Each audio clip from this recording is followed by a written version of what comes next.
Do we have new forms of politics? Yes, we do. We have NGOs, we have new transnational activist group.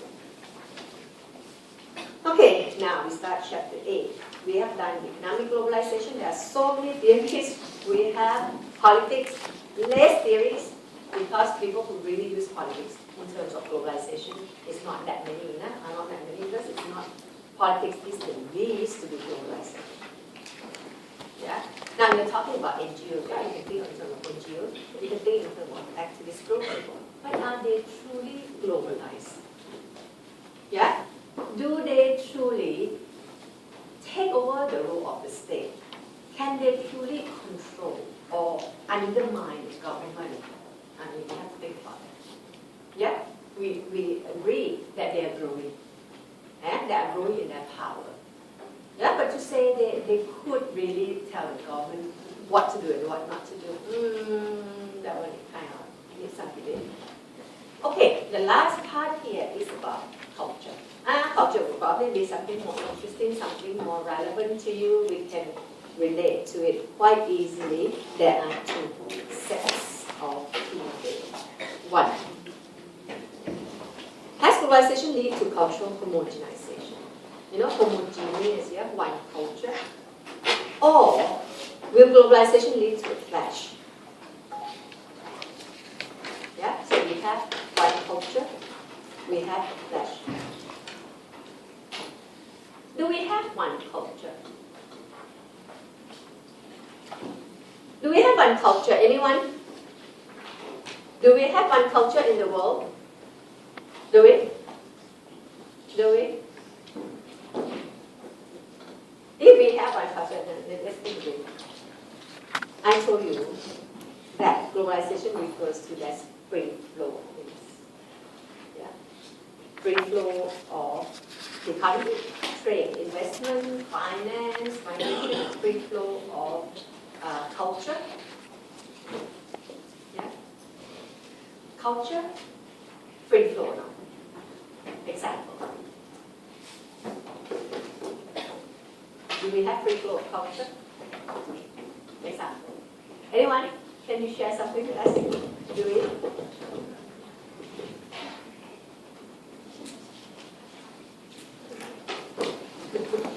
Free flow of culture?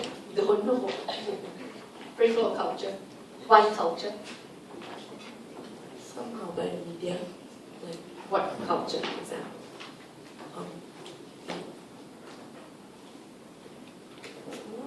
Through advertisements and everything, right? Or what do you say? How they show, like for example, like how Coca-Cola actually show that it's about Christmas and try to spread it all over. Okay, so she's talking about consumer culture, which is now free flow and now one. Yeah, people are really into advertisement. They see all these products. We see it. People else I see it. We know there are these products. We want these products. This is consumer culture. You know what's Fast food. Very good. Another consumer product. K-pop. K-pop. Songs. Or the celebrity. Anyone? Okay, we ask you K-pop free flowing. Quite close up countries. Okay, so what close it up? Depends on the economy. It's open then. So she's saying K-pop is free flow. And you say, but depends. If the country is closed up, what closes the country up and prevent the flow of culture? For example, North Korea, they want propaganda for ideas and also So who restricted? the government. The government. So the government restrict the free flow of K-pop. Probably the Korean. So we don't know, yeah. North Korea, are they into K-pop? Anyone? Are they into K-pop? They may be. I mean, internet is all over the place. I don't know whether North Korean government can actually restrict the internet or not. Yeah. Any more? Fashion. Good. Like what kind of fashion? Okay. What do you have? No culture. No culture. No. Ethno culture. What do you mean by that? Migrant. Okay, people migrant, how can it be culture? Migrate to another country and they bring in their culture. Okay, so what kind of culture? Can you give me empirical example? Now, just now, co-empirical, consumerism empirical. What kind of culture that we are talking about? You're talking about migrant moves around and they bring their culture, for example. Singapore. Okay. Then there are many races. Then last time they came from different countries. Then they come here and they bring their own culture. And all these sum up to be our Singapore culture. Okay, can we use empirical example? So food. Can we do food? Food. Food is culture. Yeah, that one is what makes culture mix in Singapore. But empirical example, food. So you have very different types of different ethnic groups in Singapore. So cuisinary in Singapore is like a mixture of different groups that came and that existed here before. What do you think? Anything else? Do we actually have world culture? Okay, besides all those, there are still a lot more examples.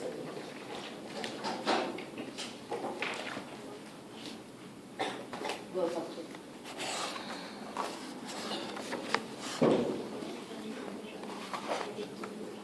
The Western culture spreading in Asia is not empirical. Think of some empirical example. Environmental friendly, is it cultural? That is a good point. The idea that we all want to help to save the planet is cultural. Yeah, global ideas about saving the planet.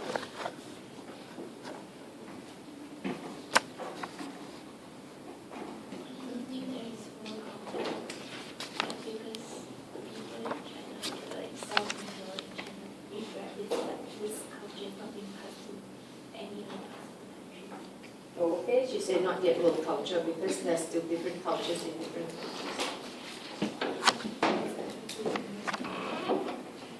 The desire to make money is a world culture.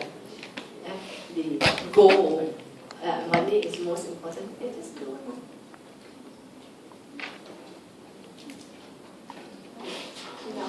She nominated her friend. That sounds like the Rachel Shakey pattern. What about this? English. You think English is approaching world culture?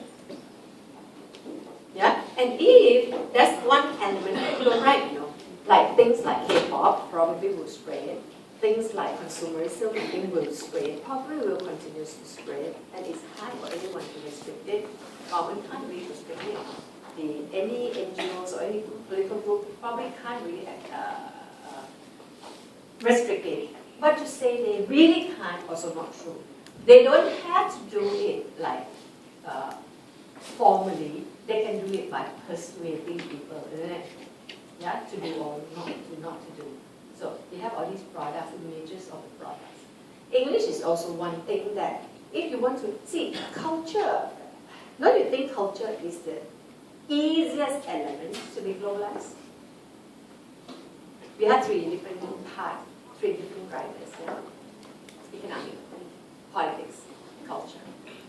Culture will probably be the easiest. Why? Because people can't stop you thinking. True? People can't stop you wanting to speak English. People can't stop you wanting to drink Coke, to use Nike, to think about the environment. Yeah, people can't stop this thinking process. So the flow of ideas, I think, is easiest to achieve. Yeah. Okay. So we are going to talk about. Then are we going to have one culture? Maxwell, Benjamin Barber say we are going to have one culture, and that culture is called language. Yeah. Who is Barber? Benjamin Barber is not a sociologist. He is a political scientist. Yeah, teaching like somewhere in Europe, Stockholm or something like that. Yeah. So, political scientist.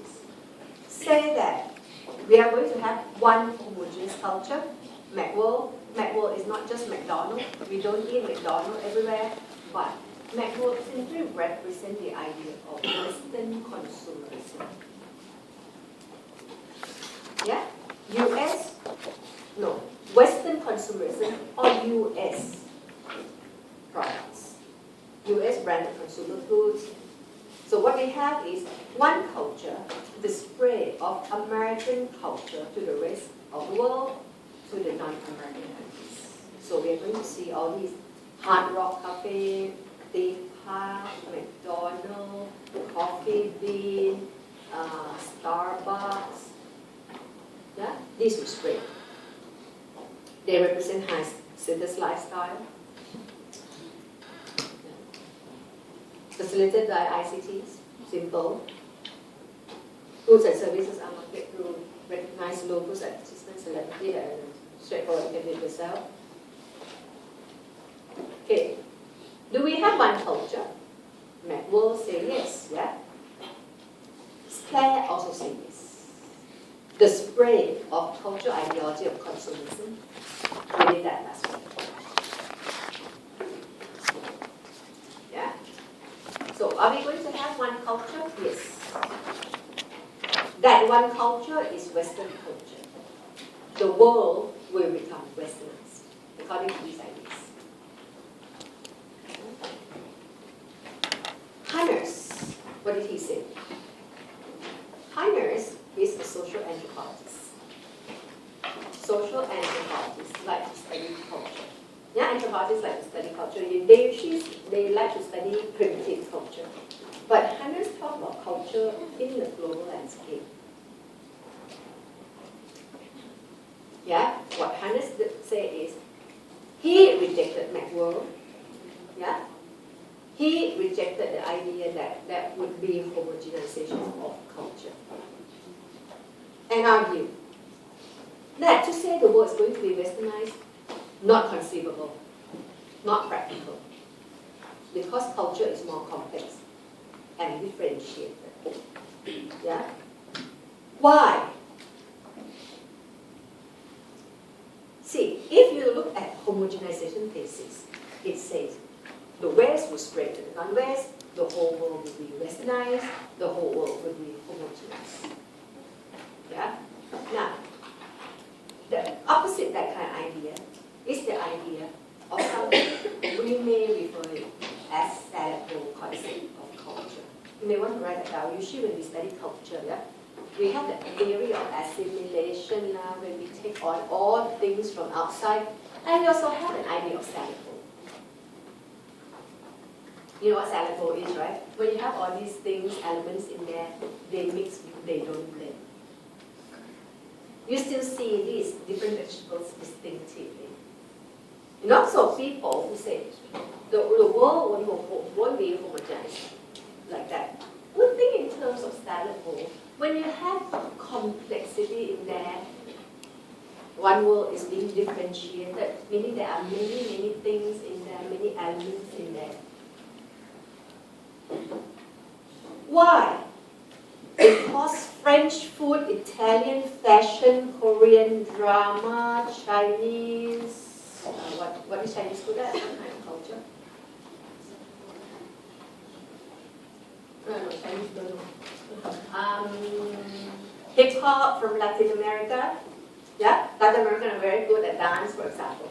So different countries produce different aspects of culture. Yeah, and together they form global culture.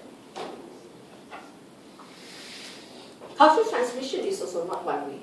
The West spread to the East also spread to the West. Yeah? So it's not one way process. We have to look at the reaction to Western culture. People may take it, may reject, may create a hybrid culture out of it, may mix the West and the East together and become this West culture and that is culture. Yeah, so that's Hanners. Complexity of cultural influences. So, rejected the homogenization thesis. And then we have Anthony Smith. Anthony Smith is sociologist at LSE. he is at LSE, he's teaching sociology there,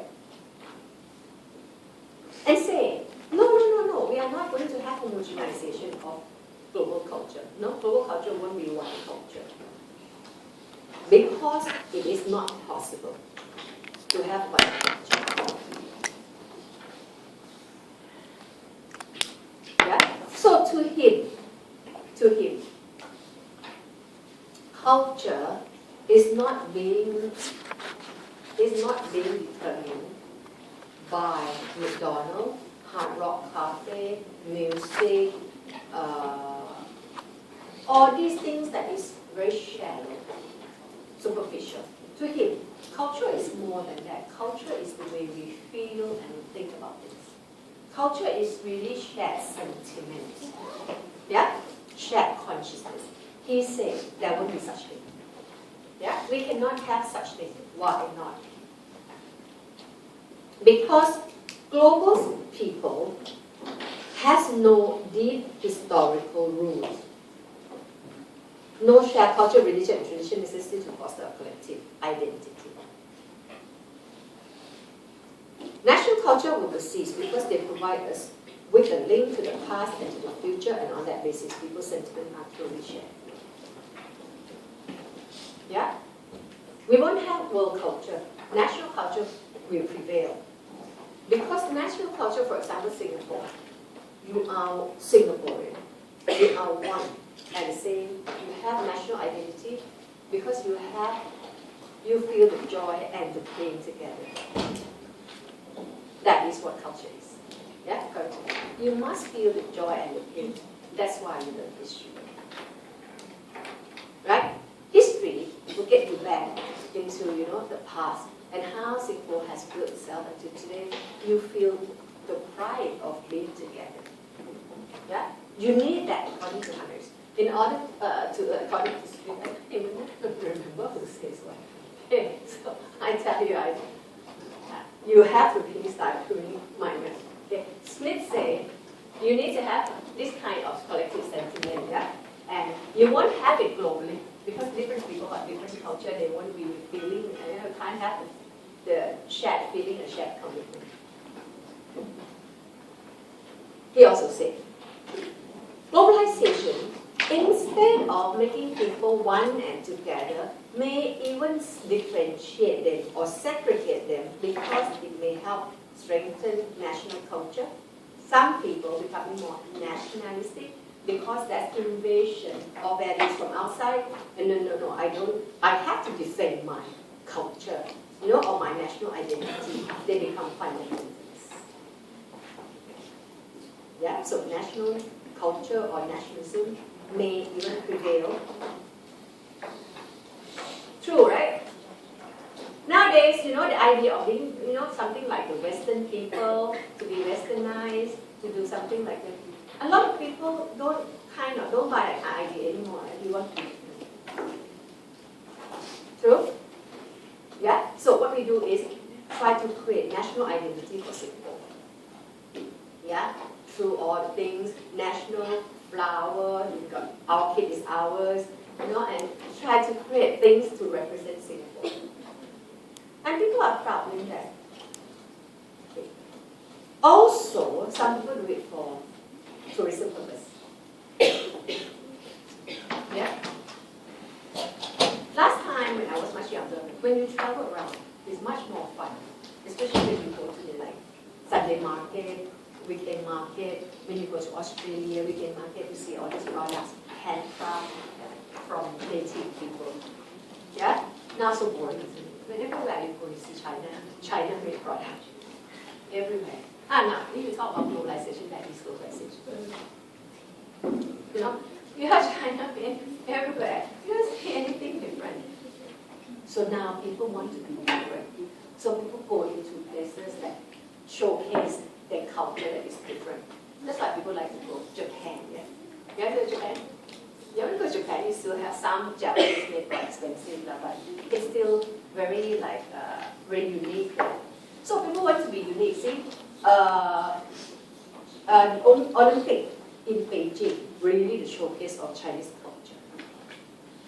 Yeah, and people now try to exert themselves, try to kind of limit the influence that they get from Western culture. Okay, and that is Anthony's list, limit to global culture. Again, we'll skip this.